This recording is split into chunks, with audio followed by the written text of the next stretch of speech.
Ladies and gentlemen, welcome to another episode of MMA Meltdown. My name is Adrian Bumpy Jones, and I'm here with Josh Davis, the fight professor, and we're focused on UFC Fight Night 59, Conor McGregor versus Dennis Siver, and what an action-packed event it should be. Oh, heck yeah. From top to bottom, this card is stacked. I mean, there's only four fights on the main card, but from top to bottom, prelims, everything, this fight card's stacked. You definitely want to check it out. Absolutely. Some bombers on this card, if you will. I was very surprised when it was announced, the co-main event, if you will, the Cerrone-Ben Henderson match, so closely after Donald was in his last fight. But we'll get to that later. Let's start with the first bout. Yeah, let's definitely get into it. Obviously, this is a very Irish-heavy focus card with the main event being Conor McGregor, but another one of these Irish boys. We got Norman Park facing off against Gleison Tibau. Tibau stepped up to replace the injured Jorge Masvidal, and I look forward to this fight. I think they match up very well. I think this is a much better matchup for Norman Park than Masvidal. If we were talking Masvidal, I might be worried, but I think Park, he's going to be the lengthier fighter. He's going to be able to use his reach. He's got cardio for days. He is going to be able to do what everyone who's beat Gleison Tibau has been able to do, and that's gas him out. And so I'm looking for Norman Park to use his length, dictate the pace of the striking, stuff Tibau's takedowns, beat him up in the clinch when it gets there. And I don't know that he finishes Tibau because that's a tough task for anyone, but I'm going Norman Park to walk out with the victory. Norman Park. That's a very good pick. And I just want to, you know what, I'm rooting for the underdog in this one. And I say that because Norman Park is devastating. If any of you have seen Norman Park fight, yes, he brings everything to the table. He is the goods, if you will. But let's look at the challenger. Gleison Tibau is a journeyman, if you will, very well versed on the ground. And I think that's where Norman could run into trouble. You're talking about a Brazilian, you know, the world over when you talk about his credentials in the ground game. And he takes chances when he stands up. Yeah. What kind of threat does Tibau really present to Norman? Well, first off, if Tibau gets his hands locked around you, you're in trouble. There's no submission that he can't pull off from anywhere. He is that good. And he has something that Norman doesn't. While Norman does have 22 fights to his credit, not in the UFC. And Gleison Tibau debuted against Nick Diaz back at UFC 65 in 2007. He's been around forever. He's fought the elite that the division has to offer. He's going to come in and bring it, and he's going to put the pressure on Norman. He's going to be pressing forward. He's going to make Norman do all the things I said that Norman can do. And if Norman can't, he's going to pay the price because Gleison will put it on him. I just think that Norman is going to be able to do those things. But don't sleep on Tibau because, again, his jiu-jitsu is excellent. His striking is excellent. If you're a betting man, you could definitely bet on Tibau because of that payout. That's for sure. Absolutely. I think Gleison presents dangers that Norman may not have faced in his earlier career. For instance, who did Norman Park face to get into the UFC? Were they greats? Were they on the same level as Tibau? As you mentioned earlier, it's different when you fight UFC fighters and lose than when you fight a journeyman fighter or when you fight on a smaller show where the skill level is not the same. Gleison never really had any trouble until he came to the UFC, and that's when the problems were presented because everyone's a black belt. Everybody's a knockout artist. It's like going into the gym for the first time and you're from the streets. We're all from the streets. We can all fight in here. So then it becomes a question of who's the best fighter in the game. And Gleison seems to still think he can be that guy, and he brings it to the table. He will swing with you. He will go to the ground with you. He's just not afraid of losing. He has what I call a Brazilian heart, if you will. Absolutely, and you bring up an excellent point. You know, in Gleison's 42 fights, he has fought, again, the best that the division has to offer. He is, without question, going to be the toughest test of Norman Park's career. So Norman's got he's got a mountain to climb. Norman's last fight was against Naoki Katani, and for a lot of you guys, you have no idea who that is. That's the level of competition that Norman Park is fighting. So, like I said, this is definitely a step up. I'm looking for him to do it. This whole card is centered around the Irish everything. It's in Boston. It's going to be, I don't know, probably 60% fans that literally flew in from Ireland to watch this fight. He might as well be fighting in his backyard. It's going to be a tough test for T-Bow. Like I said, I like Norman Park in this fight, in this scenario. I think he's going to have what it takes to get it done. Absolutely, absolutely. Moving forward, the next fight on the main card, we'll see Uriah Hall in action. You may remember him from the UFC house against Ron Stallings, a relative newcomer who took the fight on 2 weeks short notice. And what a big ask to fight Uriah Hall in your first UFC fight. Well, first off, I love Ron Stallings. You know, he's not a young guy. He's in his 30s. He's up there in age. He is looking for his opportunity to finally do something big. And when the UFC calls and says, hey, we're giving you Uriah Hall, you have to take that opportunity. And this guy stepped up, didn't think about it, just said yes, and here we are. And again, he's only 12-6-1, but if Uriah Hall is sleeping on Ron Stallings, he's going to suffer. He's going to suffer another loss like he has in previous bouts. However, with that being said, I do like Uriah Hall in this fight. Absolutely. I almost think it's you have a setup with the Irish fighters to climb a stepping stone to go to the next level in front of your home crowd. And then Uriah Hall, it seems like, because he's so action-packed and so dynamic in the way he strikes and so elite when it comes to that stand-up game, yes, with the things he can perform in that cage, you almost want him to win. And maybe they fed Ron Stallings to the wolves, so to speak, when they picked Uriah Hall.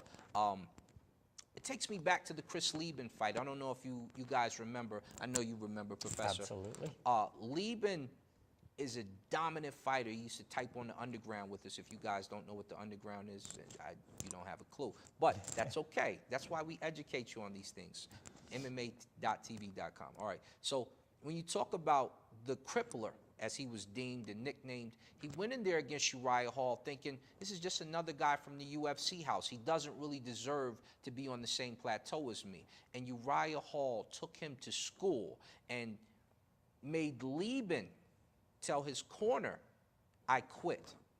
When you can make the crippler do that, a guy who stood in there with Anderson Silva, some of the best fighters in the world, yes, you definitely, you bring the goods. You bring the goods to the table. You know, I'll be honest, I'm done calling Uriah Hall a prospect because, again, he's another guy who's in his 30s. He's beyond prospect. His time is now. The guy has all the talent in the world. There's no question about that. His striking is elite. His MMA striking is elite. And by that, I mean using his kicks, his angles, everything you need to do to throw punches while stuffing takedowns. This guy has everything that you want in a fighter except the mental game. He cannot get out of his own head. He is his own worst enemy, and we have seen that in the past. And if he doesn't come in to this fight with the proper head game, Ron Stallings is going to put it on him, because here's the thing, Ron has nothing to lose. You know, if he gets knocked out, so what? He took the fight on 2 weeks' notice. He's not supposed to be here. Uriah has everything to lose. And in these types of situations, Uriah has buckled. Just like he did against Kelvin Gastelum in the Ultimate Fighter finale, this is what he does. Just like he did against Chris Weidman before he got into the UFC, anytime he is in a prime time position, the guy buckles. And I worry that he could do the same thing here. However, I have faith in his ability. And as long as he's out there throwing his punches, his kicks, I like his chances. This fight was supposed to be a rematch against Costa Philippou, and I think mentally that would have been a better fight for Uriah, because he would have had to be mentally strong. He would have had to be prepared. Now, again, you never know when the guy's fighting someone that's making the UFC debut, taking it on short notice. Anything can happen. Exactly. You're right. Hopefully he doesn't suffer the Chris Lieben syndrome. And Buckle under pressure. So let me ask you 2 questions about Uriah Hall. If he loses this fight, where does he go in the UFC division? Well, right now he's on a 2-fight win streak. Giving him Costa Philippou would have propelled him up that ladder. Getting this victory just keeps him where he should be. Obviously, the UFC will give him another opportunity to move up that ladder. If he were to lose this fight, he has no place to go. I mean, you can't get any lower than where he would be. A loss to Ron Stallings. Most of the people that are watching this have no idea who Ron Stallings is. They go out and Google him. He doesn't even have a Wikipedia page. You know, if Sherdog didn't post anything on him, no one would even know who this guy is. So a loss to someone like that, and it's no disrespect to Ron, but a loss to someone like that would plummet him down in the division. So this is a must-win fight for him just to stay where he's at.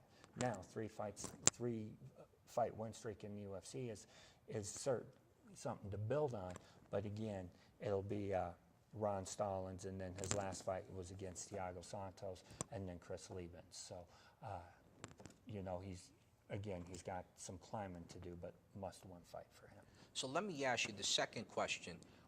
What does Uriah Hall need to do? An athlete with this type of ability and skill level, and he can definitely turn it on. What does he need to do preparation-wise to become that next level fighter? Is it mental? Is it physical? Is it training? Is it aspects of his fight game need to change? What does Uriah Hall need to do to be a champion? I think it's all mental for Uriah Hall. We know he has champion skills. We've seen it. We know the toolbox that he has is as good as anyone's out there. It's all mental for this guy. He needs to realize that he is as good as everyone says he is. Now continue to train like you always have and perform like everyone knows you can. The problem for him is sometimes I think he is afraid of success. Well, let me stop you there. You say he's his own worst enemy. Describe that for him. Well, like I was about to say, he, in my mind, is afraid of success. And what I mean by that is, again, like I alluded to earlier, anytime he gets into a primetime situation, look at how he just rolled through everybody in the Ultimate Fighter reality show. And then Kelvin Gastelum. Now, I love Kelvin, and he's a great fighter. He's a great 170-pound fighter. Shouldn't have been fighting at 185 pounds. Nobody gave him any kind of chance. He went in there and dominated Uriah Hall. Not because he's the better fighter, because he was more mentally prepared. And Uriah just, for whatever reason, I think he's afraid of success. He wilts in those situations. And so for him, I think he just needs to figure out what is important to him. If he's going to be a fighter and if he's going to be a champion, he's going to have to learn how to deal with all the fame that goes with that, with people kicking down his door to get autographs, all the things he does not like. He has to embrace them. Exactly. And once he does that, this guy has Anderson Silva, John Jones potential. Speaking of 2 guys who are not afraid of success, as we move up the card, 2 of our favorite fighters, Ben Henderson takes on Donald Cowboy Cerrone, and what a match that's going to be. Heck yeah. Heck yeah. That is tantalizing, written all over it. I'll lead in. Donald, in that last fight, if you didn't see the last UFC, you need to go watch it.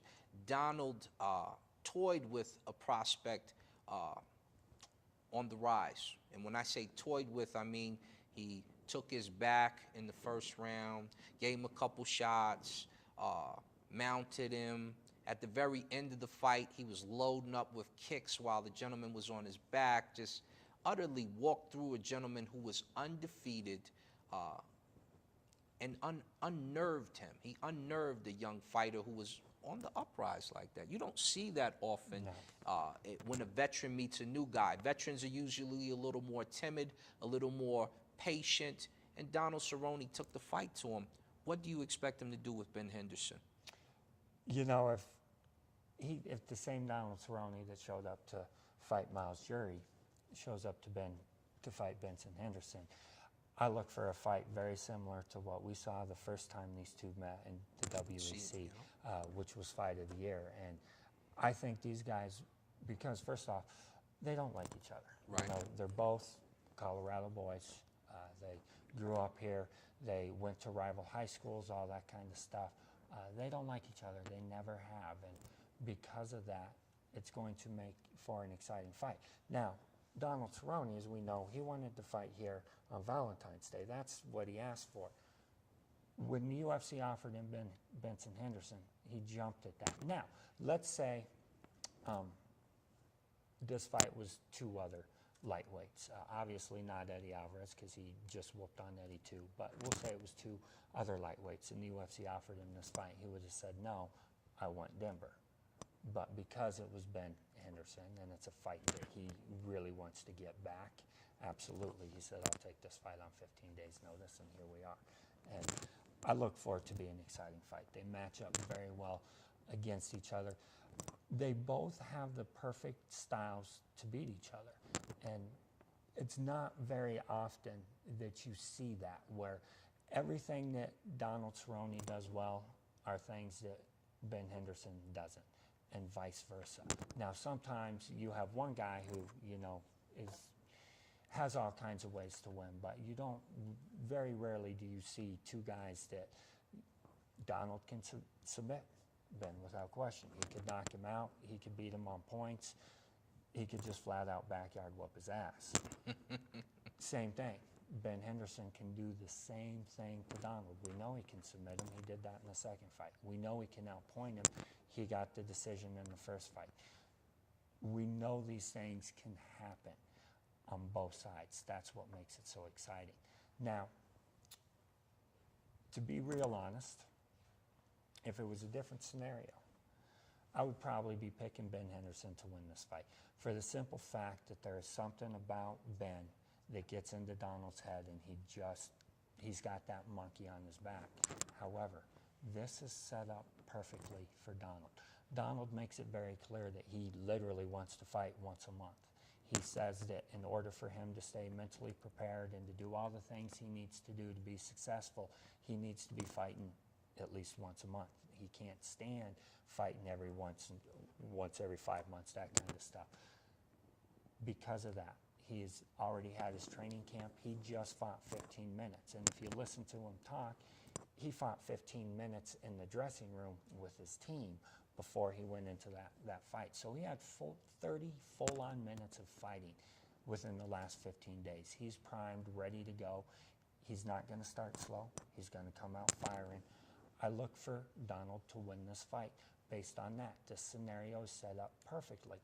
If it was a normal Cerrone fight where he had, again, 90 days off, and he comes out, he's starting slow, he's just lulling that jab out there. Ben Henderson, coming off a humiliating knockout to Rafael Dos Anjos, would come out, attack, put Cerrone on his back, put him in positions he didn't like, frustrate him, get him out of the mental aspect of the game, and take advantage. He's not going to have that opportunity here. Cerrone's going to come out firing. I guarantee you Cerrone throws the first punch in this fight. And because of that, Cerrone will get the victory. I'm not going to say he's going to finish Ben. That's a tough task to do. But I do like him getting the decision. Well, let me ask you this. Ben Henderson, coming off of that knockout loss to Rafael, what kind of animal is going to come out of the cage and get into the other cage to face Cerrone? I mean, Ben is a very prideful young man. We know this. We've seen all types of video and him discussing his family matters, different things of that nature. What kind of animal will Ben Henderson present to Donald Cerrone that would bring Donald any danger? I mean, he's beaten Donald before. So this is not, everybody knows when you do something the second time around, it's easier. So if he's facing Cerrone, a fighter he knows well, a fighter who he's beaten twice, what would make him lose this fight? The fact that he's already done it twice. You're a fighter, you know that. It gets into your head where you start thinking, all right, I got this guy's number, I can do it. Which is why, again, if you throw Ben Henderson and Anthony Pettis in there again, I like Ben's chances. It's tough to beat the same guy over and over and over again. because eventually you start to get cocky in your own mind. You think you're better. You start to slip a little bit. While the guy who's got his ass whooped the 2 previous times, he doesn't want that taste in his mouth again. He's out there training, doing everything he can. He's studying even harder. He's training even harder. He's watching every piece of film. And when you make that one small mistake, he's going to be ready to capitalize on it. That's why I like Donald's chances. Ben's going to come out guns a-blazing. I mean, again, he just got knocked out. First time that it's ever happened to him. Not the first time he's lost, but if you go back and look at his history, he's never lost back-to-back fights. Coming off of losses have been some of his most dominant performances. After he lost to Anthony Pettis in the WEC, look at what he did. He just rolled through the UFC lightweight division, captured that title, and then defended it until he met Pettis again. Lost to Pettis, started rolling through until he rolled into Rafael dos Anjos. So this is not going to be an easy fight. And like I said, any other circumstances, I would be going with Ben Henderson. But because Donald just fought and his body is ready to go, he's mentally ready to go, I like his chances. Very key aspects, absolutely. I'm picking Cerrone. I got to go with the Cowboy. Ben is my buddy, but Donald's been in the trenches with us, so you know I got to pick Donald. Donald, we riding with you on this one. So I'm picking the Cowboy over Cerrone by decision. By decision, I think. I think it'll be tough for Cerrone to finish Ben. It's not that I don't think he can. Like I said, I think he can submit him. I think he can knock him out, absolutely. If he kicks him in the head like he did Jim Miller or everybody else, Ben's going to sleep. I just think in this fight, again, because they know each other so well, while I think it's going to be an excellent fight, it's also going to be a fight where they know each other. And so their defenses are going to be better, that kind of stuff. So I don't see anyone getting finished. I do think it'll go to a decision, and I think it'll be Cerrone getting his 7th, that's right, 7th straight UFC victory. You heard it here from the professor. Moving down to the main attraction of the evening, we've got Conor McGregor versus Dennis Siver. This has all the makings of an Irish fight of the night. Conor McGregor has done a lot to earn this position, and when you can headline over a fight like Ben Henderson, Donald Cerrone, who had a fight of the year moment already, that says a lot about you, because they could have easily made them the co-main event, and the co-main event could have been the main attraction. So what brings us to this fight? Dennis Siver, Conor McGregor, what led up to this? What do you think happens to the winner? What is the main purpose for these two meeting in the octagon? Why did they get set up to fight each other? Well, a couple of things here. First off, I call this the Conor McGregor show, because never in the history of the UFC have they so heavily promoted one fighter. I mean, when you look at promos, they're not even saying Dennis Siver's name. If you watched any of the previews on Fox, it's all how great Conor McGregor is and how he's this rising star, but they make no mention of Dennis Siver. It's crazy. So really, that's what the UFC thinks of this fight right here. They really don't even give Dennis Siver a chance.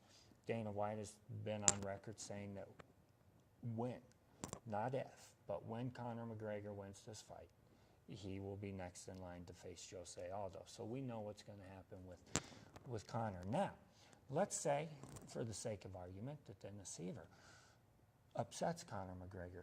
What's next for Dennis Siver? Probably a pink slip, because the UFC will be pissed that he derailed their hype train. And I say that tongue-in-cheek, but there is some seriousness to that. He would get another opportunity to fight a big name, where if he were to win that, then he might get a title shot. But the UFC gave Conor McGregor Dennis Siver because it's a very winnable fight for him. It's a fight that he should win. They knew that coming off the fight with Dustin Poirier wasn't strong enough to get him that shot with Jose Aldo, which is what the UFC wants to do, because they know that's a big money fight. Now, what else could they do? There's not a whole lot of top 145 pounders that aren't already booked for fights. Dennis Seaver was willing to take the fight. Makes perfect sense. Again, it's Irish heavy. This whole card with Cathal Pendrell and Norman Park, this whole card is Irish heavy. Feeding, I don't want to say a can because he's not really a can, but giving Conor a winnable fight is what the UFC wanted to do to market this. Because once he does win, and I do think he is going to win, I think he'll finish Dennis Seaver in probably the second round. Let me ask you this, not to cut you off.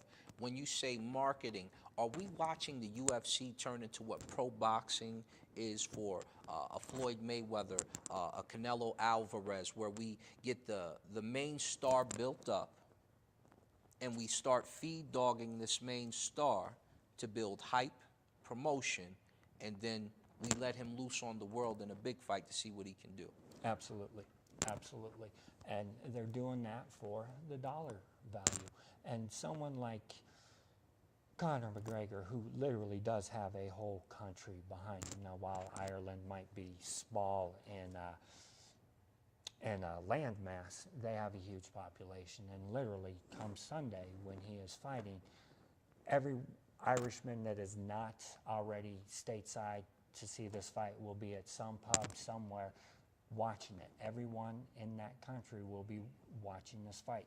They spend a lot of money. And so, yeah, in addition, with the new contract with Reebok and the way the UFC are going to start marketing fighters, taking away their ability for in-ring sponsorships and banners and all that kind of stuff, yeah, this is exactly how they're going to do it.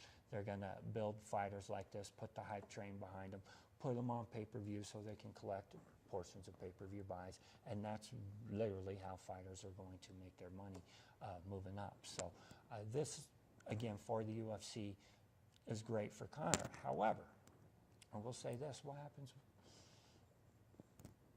when Jose Aldo beats Conor McGregor? That's a good question. That's a very good question. And that probably will happen. That probably will happen. But I'm assuming if Jose Aldo beats a Conor McGregor, does Conor McGregor turn into your Forrest Griffin? Because Forrest Griffin commands a lot of fans, and they come out in droves to see Forrest Griffin fight just because of the type of personality he is. So when you have guys like a Irish Mickey Ward, it doesn't matter that you can't beat the man. It matters that you're the man sitting next to the man. And he commands a whole lot of people to come out, just like Ward or like Gotti, his counterpart, used to command a whole lot of people to come out. And I'm assuming that would be the best scenario for Conor McGregor if he loses to a Jose Aldo. My question would be this: if they put Jose Aldo on the card with Conor McGregor next, how smart is that to do that so early when you still want to feed dog a guy and give him wins to make his star power substantial? Well, I think the UFC is going about it the wrong way. But there's a reason why I'm sitting here, and Dana White, Joe Silva, and the Fertitta brothers are running the UFC. Okay, they've been doing it a long time. They know what they're doing. So here's how I would be doing it. Because we know Conor McGregor is such a big star, and he's always going to have Ireland behind him. However, do people like watching him fight or listening to him talk? And there's a big difference in that. And because if Jose beats him, the talking's done. He has nothing else to talk about. Everything he would say at that point would be just running his mouth. And over here, people don't care about that. Now, if he does win the fight, different story. He can continue to talk and raise his stock. But I just don't see that happening. So if I'm the UFC, and there's a caveat to this, which I will get to in a second. If I'm the UFC, I'm actually pushing Anthony Pettis versus Jose Aldo. I'm getting Aldo to move up to 155 pounds. And I'll tell you why. Because fans already want to see that fight. Those two have already talked enough trash between each other that it makes sense. And now the 145-pound division is cleared out for the kingpin, Conor McGregor. He comes in, he beats a guy like Frankie Edgar, he takes the title. He can do two things: relish in the fact that he's champion and start running his mouth about how Jose Aldo is a chicken and left the division because he doesn't want to fight him. Now, while a lot of people know that that's not true, they can start building yet another super fight. And if they do it at a catch weight, or if Conor steps up for one fight, whatever, he is still able to, again, be the kingpin of his 145-pound division. Now, that's how I would do it, and I would do it that way, again, on the caveat, because I think Jose Aldo beats Conor McGregor. Hands down, I think Jose is the better fighter. I think he's got more experience. I think he's fought tougher opponents. I think he beats Conor. Now, if you think Conor beats Jose, then you do exactly what the UFC's doing. You hand feed Jose to Conor in Ireland, which they're going to do. They're already constructing the roof on the facility that they're going to hold the event at. So if you think Conor is going to beat Jose, then you do exactly what the UFC is doing, which makes me think that Dana and Joe and the powers that be think that Conor's going to win that fight. Because they know if he loses, I mean, that would have been like Ronda Rousey losing to Miesha Tate. I mean, that would have crushed him. That would have killed him. So I think in their heart of hearts, they believe Conor McGregor will win that fight. I think you're right. And that also poses a question for the fans. So fans, it'll be up soon. Go to MMA Meltdown. We've got two questions for you. How should Conor McGregor be promoted, and fighters of that nature that are coming up in the UFC be promoted? Should they be promoted in a boxing style, a WWE type style, or this new UFC type style, which seems to pull a little bit from both? And secondly, who do you think will win, Conor McGregor or Jose Aldo, if Conor McGregor passes this test? UFC 59 fight night. See, I was just about to bring that up. It's a sad fact that he hasn't even fought Dennis Seaver yet, and we're already talking about. And again, Seaver, it's a fight, so he has a puncher's chance. And if you've seen his spinning back kicks, I mean, yeah, they're vicious. So it's definitely a winnable fight for him. I just don't think he's going to. And I mean, absolutely no disrespect, as we're talking about a fight that is past him, but I do think Conor wins that fight. With that being said, we know he's getting a title shot. So I don't know. Again, the UFC, sometimes they baffle me, but this is why they're a billion-dollar organization. That's they right. know what they're doing.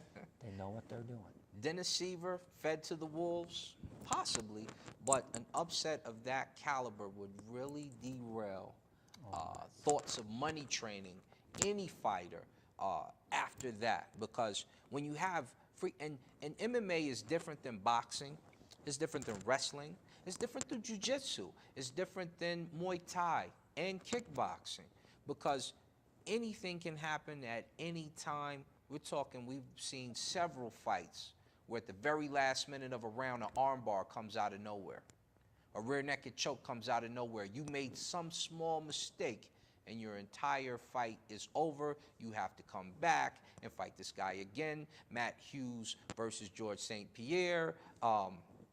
Things of that nature can happen. Carlos. Fluke injury. Yeah. Hello. Easy. Anderson Silva versus Chris Weidman comes to mind. Yes. Yes. There are so many ways you can lose in the UFC. I'm not sure it's very wise to money train a fighter who could lose to lesser up-and-comers, and that could create an issue if a big-name fighter based off of feed-dogging him loses. Canelo Alvarez, when we look at boxing, Canelo Alvarez, a lot of people thought he lost against, not Lucien, a gentleman he fought recently. They thought he lost that fight. And he's not looking to do a rematch. Lara he fought. And Lara seemed to outbox him. They didn't want a rematch. They stopped another fight of Canelo when Angulo, he was fighting Angulo. Angulo looked to start to maybe stop him late in the rounds. Yeah. They didn't want to see that fight. They didn't want to see that happen. So he landed a good combination. All of a sudden, the referee calls it. Well, decisions of that nature haunt the UFC in the future. That is the question I propose to money training a fighter, short-term basis, and feeding them to the wolves, a Dennis Seaver who could pull off an upset. It's just dangerous to do. It is, because we've seen bad referee stoppages before. We've seen just downright hideous, god-awful decisions before. So, yeah, you never know how things are going to happen, and it'll be interesting to see how they move forward again with promoting their young rising stars and guys like Conor McGregor. So, as you see what they're doing now, like I said, it's called the Conor McGregor Show because they don't even promote Dennis Seaver at all. So, but I will definitely make sure that you check it out. Sunday night, Conor McGregor, Dennis Seaver, UFC Fight Night 59. Absolutely. Our pleasure, fans. Once again, this is another episode of MMA Meltdown. We'd like to thank Bill. That's our guy. Absolutely. None of this would be possible without him. And, of course, I'm Adrian Jones and the Professor, Josh Davis.